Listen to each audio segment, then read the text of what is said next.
আজকে অস্থির একটা জিনিস নিয়ে আসছি 999, মানে বাংলাদেশে এটা বার্মিজ আচার নামে পরিচিত ছিল।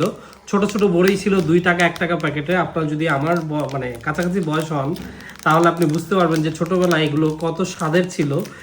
আর আজকে আমি এগুলো হঠাৎ করে দোকানে পেলাম একটু স্মার্ট লুকে, স্মার্ট প্যাকেটে, মনে হচ্ছে একটু পরিষ্কার কিছু।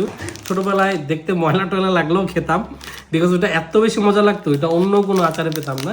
তো এটাতে দেখা যাচ্ছে একদম ঝাল ঝাল, লবণ লবণ, দেখলেই মন চায় যে তো একটু খুলে দেখি যে এটা খেতে কেমন, ছোটবেলা সেই স্বাদটা আছে কিনা। তো আমি এখন কাটবো এটা। বিসমিল্লাহ। এই হচ্ছে আচার। ছোটবেলায় কি করতাম জানেন, একদম চিকন আচার ছিল, দাঁত দিয়ে টেনে মেনে মনে করেন যে ভেতরে ভিজে যেত, এমন অবস্থা। সো এইটা একটু ক্লোজলি দেখাই ভেতরে কেমন আছে। এই যে বার্মিজ যে বড়ইগুলো আছে এরকম, এটা তো একটা খাই। বিসমিল্লাহ। আস্তে আস্তে স্বাদ পাচ্ছি।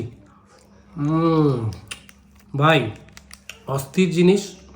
এটা না খেলে লস, খেলেও লস।